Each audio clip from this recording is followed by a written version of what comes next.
चंदनपुर में लोहे के सामान का अगर कोई जिक्र होता है तो सिर्फ एक ही नाम सामने आता है और वो है रवि लोहार। वो बहुत ही अच्छे से लोहे से चीज बनाता था, जैसे चाकू, तलवार, कील, कुल्हाड़।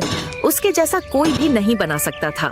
उसकी बनाई गई तलवार का मुकाबला कोई नहीं कर सकता था।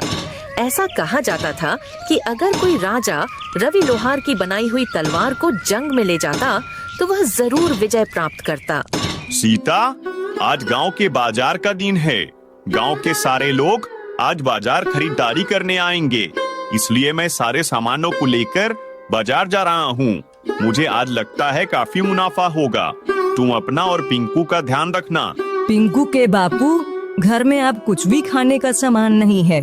अरे तुम चिंता मत करो सीता, मैं आज कुछ भी करके घर का सारा राशन ले आऊंगा। लेकिन कैसे? आपको तो इतने दिनों में एक भी ग्राहक नहीं मिला है। अरे हाँ भाग्यवान, कह तो तुम सही रही हो, लेकिन मैं कोशिश के अलावा और कर भी क्या सकता हूँ। आप यह लोहारी का काम छोड़कर कोई दूसरा काम क्यों नहीं करते हो? मैं इसी काम में माहिर हूँ सीता, इसलिए मैं यही काम कर सकता हूँ। जी वो बात तो है, लेकिन इस काम में आप इतनी मेहनत करते हैं, बदले ना आपको मिलता ही क्या है? मेहनत कभी जाया नहीं जाती सीता, मुझे यकीन है एक ना एक दिन मुझे मेरी मेहनत का फल जरूर मिलेगा। ये कहकर रवि लोहार अपने काम पर चला जाता है। सुबह से शाम होने को आई है, लेकिन अभी तक एक भी ग्राहक नहीं आया जिसकी तलवार बनाकर मैं पैसे कमा सकूं। अब मैं घर का राशन कैसे लेकर जाऊंगा?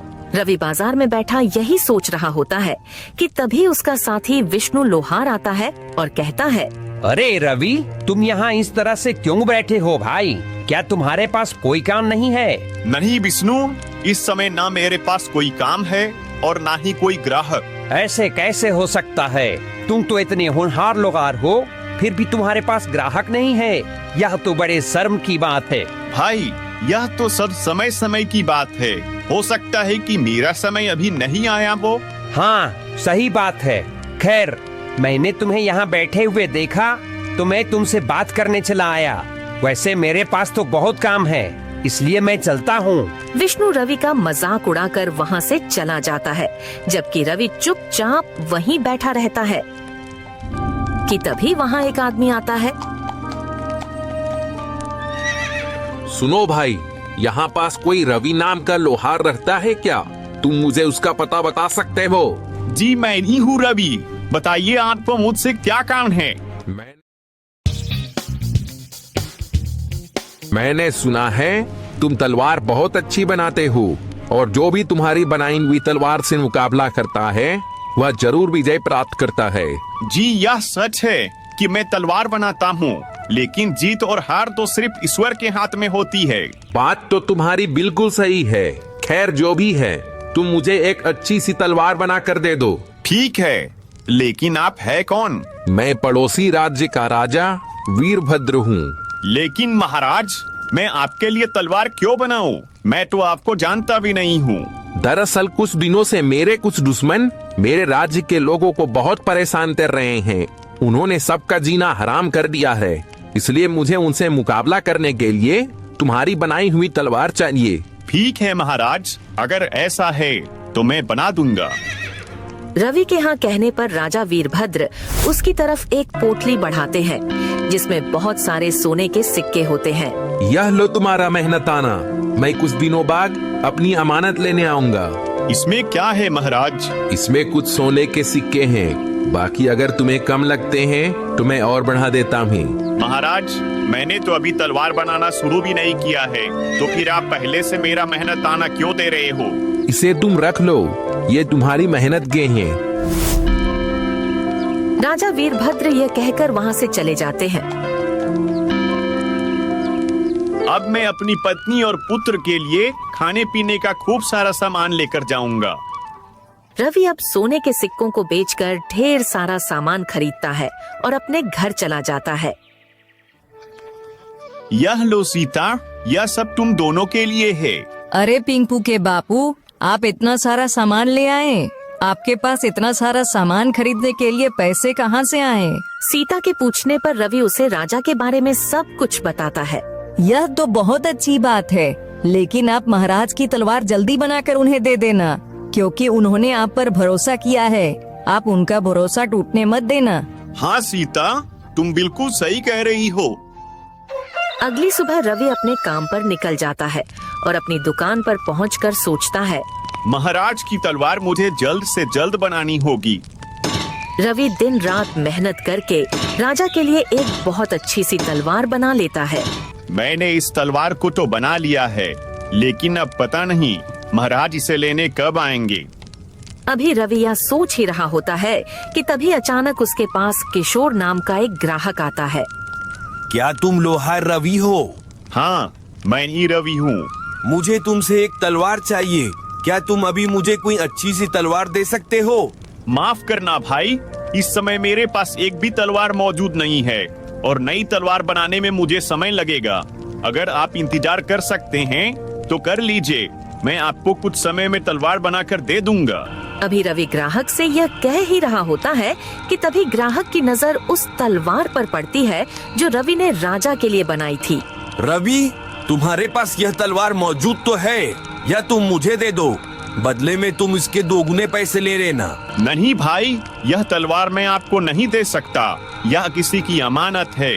भाई मैं कहता हूँ तुम इसकी जितनी चाहे उतनी रकम ले लेना, लेकिन यह तलवार मुझे दे दो। भाई, अगर आप मुझे इस तलवार के बदले खजाना भी देंगे तब भी मैं यह आपको नहीं दूंगा। ठीक है, रखो अपनी तलवार अपने पास, मुझे नहीं चाहिए, मैं जा रहा हूँ यहाँ से। किशोर ग्राहक गुस्से में वहाँ से चला जाता है। फिर कुछ दिन ऐसे ही गुजर जाते हैं, लेकिन राजा वीरभद्र अपनी तलवार लेने नहीं आते। लेकिन रवि के पास बहुत से ग्राहक आते जो रवि से वह तलवार मांगते, मगर रवि किसी को भी उसे नहीं देता। पता नहीं राजा वीरभद्र कब आएंगे, मैं आखिर कब तक उनकी अमानत संभाल कर रखूंगा। अभी रवि अपने मन में सोच ही रहा था कि तभी अचानक किशोर ग्राहक वहाँ फिर आता है। रवि भाई, इस तलवार को बनाए हुए तुम्हें कितना समय हो चुका है? इसका मालिक तो अब तक नहीं आया और मुझे नहीं लगता कि अब वो आएगा। लेकिन भाई, यह बात आप इतने यकीन से कैसे कह सकते हो? देखो रवि, अगर इस तलवार के मालिक को आना होता तो कब का आकर इसे ले जाता, लेकिन वह नहीं आया, इसलिए तुम इस तलवार को मुझे दे दो। कुछ भी हो जाए, मैं यह तलवार आपको नहीं दूंगा, आप यहाँ से जा सकते हैं। किशोर ग्राहक फिर से गुस्से में वहाँ से चला जाता है। मैंने बहुत कोशिश की सरदार, लेकिन मैं उससे वो तलवार हासिल नहीं कर सका। रवि के हाथों बनाई गई वो तलवार मेरे लिए बहुत जरूरी है, तभी मैं उससे पूरे राज्य में अपना खौफ पैदा करके अपना राज्य कायम कर सकूंगा। आखिर ऐसा क्या है सरदार उसके हाथ की बनाई हुई तलवार में? रवि के हाथों में एक अजीब तरह का जादू है। वह जिसके लिए भी तलवार बनाता है उसे विजय प्राप्त जरूर होती है।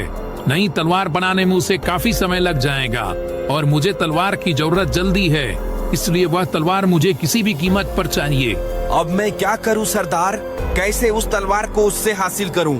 तुम रवि के आसपास ही रहो, उसका भरोसा जीतो और फिर मौका पाते ही उसे धोखा देकर तलवार ले आओ।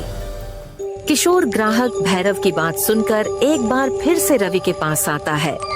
रवि, मुझे माफ कर दो, मैं वाकई गलत था, यह किसी और की अमानत है, इसलिए अब तुम मेरे लिए दूसरी तलवार बना दो। ठीक है, मगर इसके लिए मुझे थोड़ा समय लगेगा। ठीक है, मैं इंतजार कर लूंगा। किशोर ग्राहक के कहने पर रवि दूसरी तलवार बनाने के लिए तैयारी शुरू कर देता है। अच्छा है, यह बेवकूफ अपने काम में लगा हुआ है। सारे सरकारी कामों को ऑनलाइन करना सीख लो और उसके लिए मैं जल्दी से यह तलवार लेकर अपने मालिक को दे देता हूँ। फिर किशोर रवि को धोखा देकर चुपके से राजा की तलवार लेकर भाग जाता है और कुछ देर में रवि तलवार का नक्शा बनाकर कहता है, भाई यह देखो, तुम्हारी तलवार का नक्शा तैयार हो गया है। अरे अरे, वह आदमी कहाँ गया? कहाँ गया वह आदमी? अभी तो यहीं था। रवि किशोर को अपनी दुकान के आसपास तलाश करता है, लेकिन वह उसे कहीं नहीं मिलता। फिर वह अपनी दुकान पर वापस आता है। तभी उसकी नजर राजा की तलवार की जगह पर पड़ती है। हे भगवान, इसका मतलब वह ग्राहक नहीं, चोर था, मुझे धोखा देकर भाग गया। हे भगवान, अब मैं क्या करूं? क्या जवाब दूंगा राजा वीरभद्र को? मुझसे इतनी बड़ी गलती कैसे हो गई? इधर किशोर ग्राहक तलवार लेकर जंगल में भैरव के पास पहुंचता है। यह लीजिए सरदार, आपकी तलवार। अब मुझे राजा वीरभद्र से जीतने से कोई नहीं रोक सकता, कोई नहीं। अब मैं क्या करूं ऊपर वाले? उस चोर ने मुझे धोखा देकर महाराज की तलवार चोरी कर ली। अब मैं महाराज को क्या जवाब दूंगा? रवि यह सोच ही रहा होता है कि तभी पानी से कृष्ण गोपाल निकलते हैं। क्या हुआ रवि, तुम इतने दुखी क्यों हो? कृष्ण गोपाल के पूछने पर रवि उन्हें सारी बात बताता है। रवि, उस चोर ने तुम्हारे साथ धोखा किया है, इसमें तुम्हारी कोई गलती नहीं है। तुम एक काम करो, तुमने जिस तलवार का आज नक्शा तैयार किया है, अब जल्दी से उसे बनाकर राजा वीरभद्र को दे दो। लेकिन कृष्ण गोपाल, वो तलवार तो आम तलवार जैसी है, जबकि मैंने महाराज के लिए एक अलग तरह की तलवार बनाई थी। क्या हुआ कृष्ण गोपाल, आप हंस क्यों रहे हो?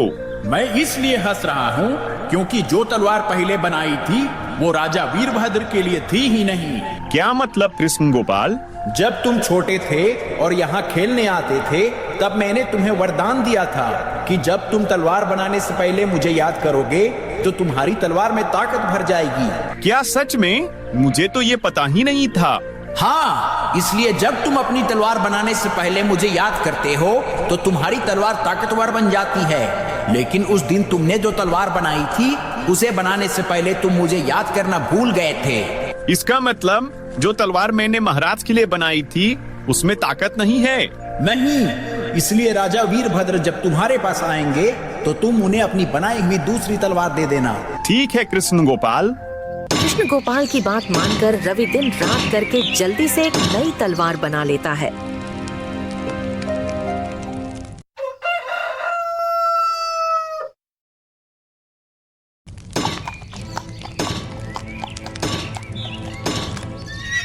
रवि, क्या मेरी तलवार बन गई है? जी महाराज, यह लीजिए आपकी तलवार। तुम्हारा बहुत बहुत धन्यवाद रवि। इसमें धन्यवाद की कोई बात नहीं है महाराज, दूसरों के लिए तलवार बनाना तो मेरा काम है। महाराज, अगर मैं भी आपके साथ आपके दुश्मन के मुकाबले को देखने चलूं, तो क्या आप मुझे ले चलेंगे? हाँ हाँ, क्यों नहीं। कल के मुकाबले में तुम भी मेरे साथ चलना। अगले दिन राजा वीरभद्र रवि को भी अपने साथ मुकाबले में ले जाते हैं। फिर एक मैदान में राजा वीरभद्र और उनके दुश्मन भैरव की जंग शुरू हो जाती है। आज मैं तुझे मारकर तेरा राज्य अपना बना लूंगा। तुम इस नापाक मकसद में कभी कामयाब नहीं हो पाओगे।